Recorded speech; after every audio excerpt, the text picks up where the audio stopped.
Hello बच्चों, कैसे हो आप सब। आई होप आप सब लोग बढ़िया हैं और अपने एग्जाम्स की प्रिपरेशन अच्छे से कर रहे हैं। ठीक है, जो बच्चे एग्जाम्स की प्रिपरेशन अच्छे से कर रहे हैं या जिन भी बच्चों को एसएसटी से रिलेटेड कोई भी दिक्कत परेशानी फेस हो रही है, वो हमारे टेलीग्राम चैनल को ज्वाइन कर ले।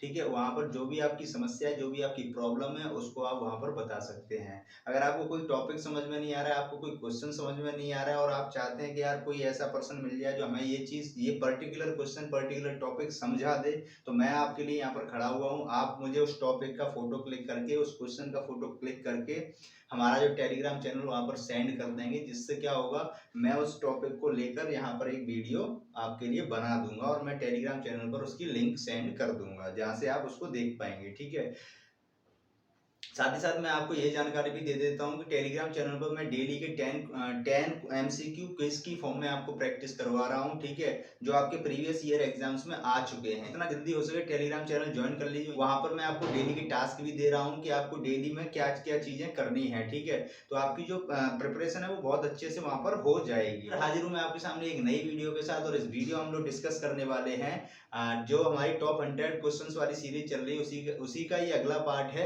और इसमें हम बहुत अच्छे अच्छे क्वेश्चंस यहाँ पर डिस्कस करने वाले हैं। चलिए फिर ज्यादा टाइम ना लगाते हुए वीडियो को स्टार्ट करते हैं।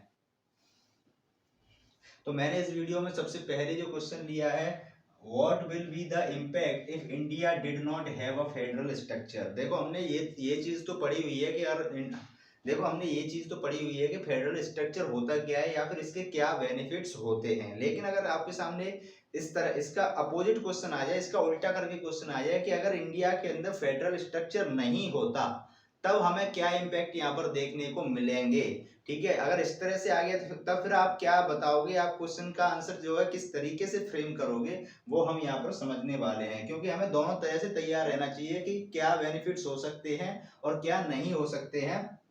तो हमें दोनों तरीके से यहाँ पर तैयार होकर जाना है। चलिए फिर हम यहाँ पर समझते हैं। पहला पॉइंट मैंने इसमें लिया, regional autonomy would likely to diminish potential impacting cultural and administrative diversity.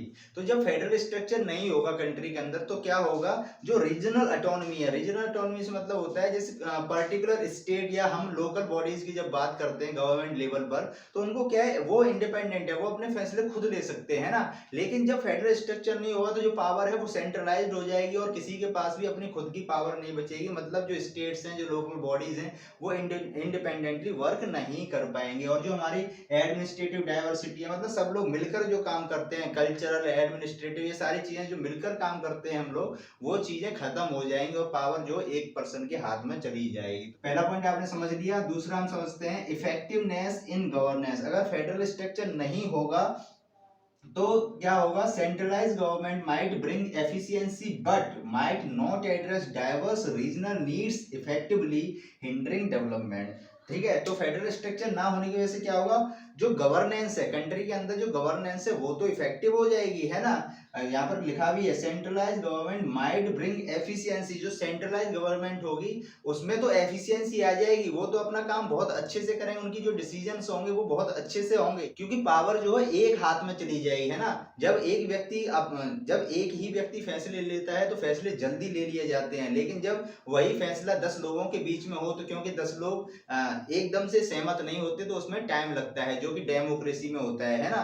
लेकिन जब पावर एक सिंगल हैंड में चली जाएगी तो फैसले तो अच्छे हो जाएंगे, उनमें तो इफेक्टिवनेस आ जाएगी, उनमें तो एफिशिएंसी हमें देखने को मिलेगी। लेकिन but might not address diverse regional needs effectively. लेकिन जो हमारे डाइवर्स रीजनल नीड्स हैं ना, उनको यहाँ पर अच्छे से एड्रेस नहीं किया जाएगा, उनको यहाँ पर एक तरीके से इग्नोर कर दिया जाएगा, है ना। वो चीज यहाँ पर देखने को मिलेगी, जिससे क्या होगा, जब हम रीजनल जो नीड्स हैं, है ना, जो रीजनल इश्यूज हुआ करते हैं, उनको अगर हम इग्नोर करेंगे तो उससे क्या होगा, डेवलपमेंट यहाँ पर हिंडर हो जाएगा। हिंडर से मतलब होता है रुक जाएगा, यानी उसमें उसकी जो गति है वो थम जाएगी एक तरीके से।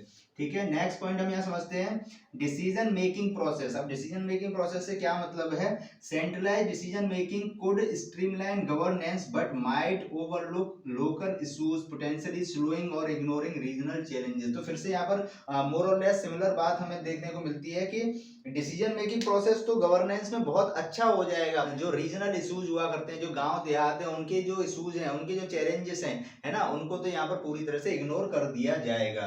तो ये चीज हमें यहाँ पर देखने को मिलती है। अगर कंट्री के अंदर फेडरल स्ट्रक्चर नहीं होगा तो क्या होगा, है ना। तो एक क्विक रिवीजन हम इसमें देख लेते हैं कि जब फेडरल स्ट्रक्चर नहीं होगा तो रीजनल ऑटोनॉमी जो है वो खत्म हो जाएगी। मतलब जो स्टेट्स वगैरह होती हैं, जो इंडिपेंडेंटली वर्क करती हैं, उनकी वो पावर खत्म हो जाएगी, क्योंकि जो पावर है वो हमारी सेंट्रल गवर्नमेंट है उसके हाथ में चली जाएगी पूरी तरीके से।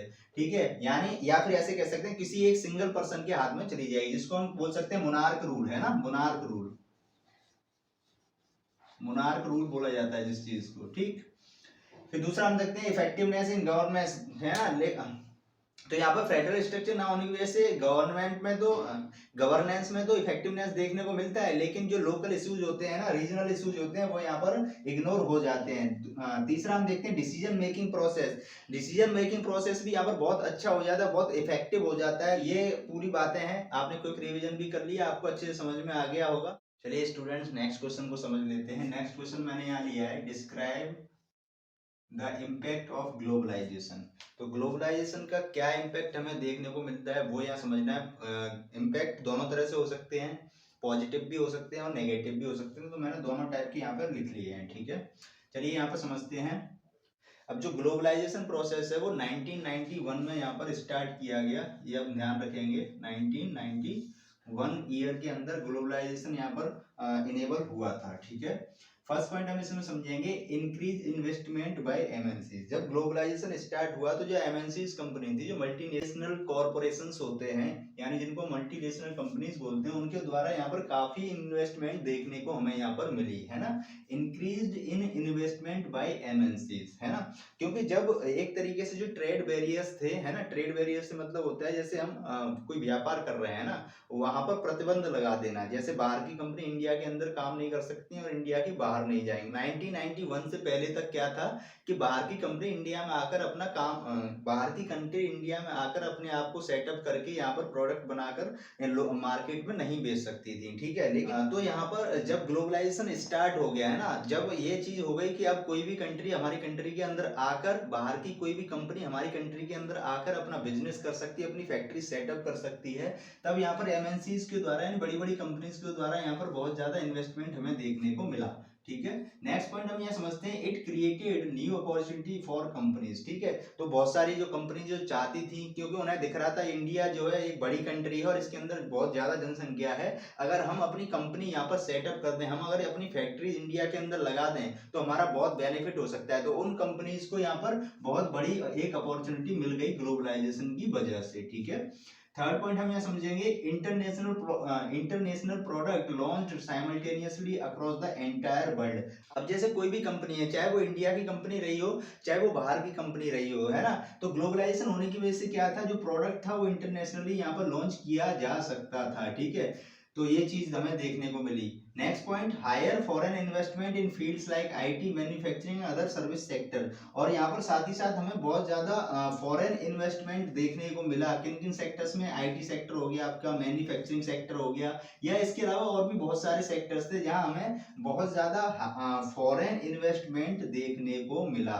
ठीक है, नेक्स्ट पॉइंट हम यहाँ समझेंगे, globalization served companies hit hard due to competition. ठीक है, अब जब ग्लोबलाइजेशन इनेबल हुआ तो उससे क्या हुआ, बहुत बड़ी बड़ी कंपनी जो काफी सालों से स्टेब्लिश्ड थी, जिनका बहुत बड़ा नाम था, उन कंपनीज के इंडिया में आने की वजह से क्या हुआ, जो इंडिया के अंदर छोटी छोटी कंपनीज थी, है ना, जो अपना मतलब ठीक ठाक काम कर रही थी, वो यहाँ पर क्या हुआ, कंपटीशन की वजह से उन्हें बहुत ज्यादा दिक्कतें झेलनी पड़ी, या फिर एक तरीके से हम बोल सकते हैं वो कंपनीज बंद हो गई या ठप पड़ गई। ठीक है, नेक्स्ट पॉइंट हम समझेंगे, several workers rendered jobless due to shutdown of industry. तो जब इंडिया के अंदर बहुत सारी छोटी छोटी कंपनी, छोटी छोटी फैक्ट्रीज जब बंद हुई तो उसकी वजह से बहुत सारे वर्कर्स को यहाँ पर क्या करना पड़ा, अपनी जॉब से हाथ धोना पड़ा। भाई फैक्ट्रीज हैं, कंपनीज हैं, इनमें काम कौन करता है, वर्कर्स काम करते हैं। अब आजकल तो खैर एआई का जमाना आ गया है ना, सारी चीजें कंप्यूटराइज्ड हो गई हैं, लेकिन पहले तो सारी चीजें मैनुअली होती थी ना, तो पहले बहुत सारे वर्कर्स काम करते थे। तो जब फैक्ट्रीज या इंडस्ट्री कोई भी बंद हुई तो उससे क्या हुआ, बहुत सारे वर्कर्स को यहाँ पर जॉब से निकाल निकाल दिया गया या उनको अपनी जॉब से हाथ धोना पड़ा। तो ये कुछ पॉजिटिव और नेगेटिव इम्पैक्ट हमें यहाँ देखने को मिलते हैं ग्लोबलाइजेशन से रिलेटेड। 5 मार्क्स का क्वेश्चन आपको भरपूर मात्रा में ये आपको एग्जाम के अंदर देखने को मिलेगा और मुझे लगता है अब आप आसानी से इस क्वेश्चन को टैकल कर पाओगे, है ना। चलिए स्टूडेंट नेक्स्ट क्वेश्चन को समझते हैं। नेक्स्ट क्वेश्चन मैंने यहाँ लिया है, describe the main features of alluvial soil. ये काफी इंपॉर्टेंट सॉइल हो जाती है यहाँ पर आपके एग्जाम के पॉइंट ऑफ व्यू से, ठीक है। इस सॉइल को जरूर प्रिपेयर करके जाना है आपको, एलुवियल सॉइल, ठीक है। तो यहाँ एलुवियल सॉइल के बारे में जो खास बातें हैं वो हम यहाँ पर समझने वाले हैं। तो मैंने यहाँ पर खास बातें लिख ली हैं आपके लिए। It is formed by the deposition of the river load as it flows from its upper to its lower course, ठीक है। तो हम यहाँ पर पहले समझाएंगे कि जो एलुवियल सॉइल है वो एक तरीके से उसका फॉर्मेशन कैसे होता है, ठीक है। तो हम यहाँ पर एक छोटे से डायग्राम से समझने की कोशिश करेंगे। जैसे मान लीजिए मैं यहाँ पर ऐसे करके ये पहाड़ बना रहा हूँ बच्चों, ठीक है। अब मान लीजिए यहाँ से पहाड़ों से क्या है, रिवर चल के आ रही है। ऐसा होता है ना पुराने टाइम में, जब हम बचपन में सीनरीज बनाते थे तो यहाँ से हम पहाड़ के बीच में से रिवर निकाल देते थे। तो यहाँ से आपकी जो है रिवर बह के आ रही है और इसमें पानी चला आ रहा है ऊपर की तरफ से, ऊंचाई पे से नीचे की तरफ चला आ रहा है पानी, ठीक है। तो इसमें क्या होता है, जब कोई भी रिवर पहाड़ों के बीच से निकल के आती है ऊपर की तरफ से, तो अपने साथ में बहुत बड़े बड़े कंकड़ पत्थर, मतलब ऐसे बहुत सारे सेडिमेंट्स लेकर चलती है अपने साथ में, ठीक है। जैसे यहाँ पर मैं सेडिमेंट्स बना देता हूँ, ठीक है। ऐसे बहुत सारे सेडिमेंट्स लेकर चलती है।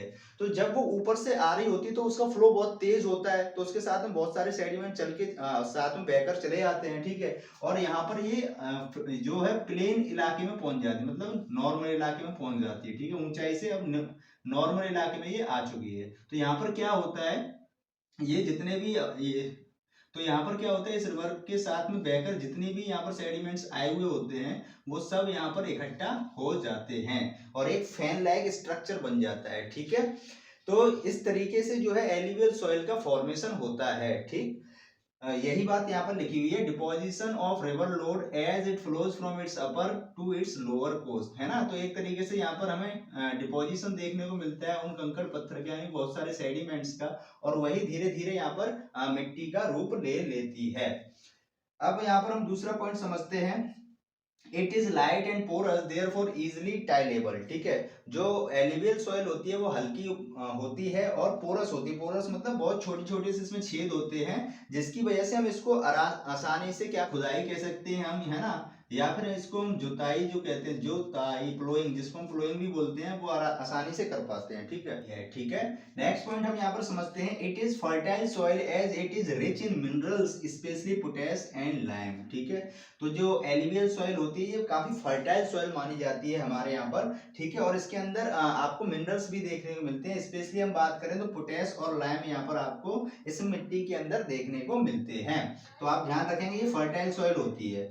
Next point, suitable for the growth of a large variety of rabi and kharif crops. तो जो एलुवियल सॉइल है वो यहाँ पर खरीफ एंड रबी क्रॉप्स के लिए सुटेबल मानी जाती है।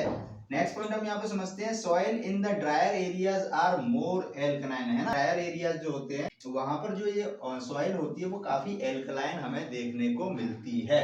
तो इस तरीके से मुझे लगता है मैंने आपको ये सारे पॉइंट्स यहाँ पर क्लियर कर दिए होंगे और आपके भी क्लियर हो चुके होंगे। एक क्विक रिवीजन हम देख लेते हैं।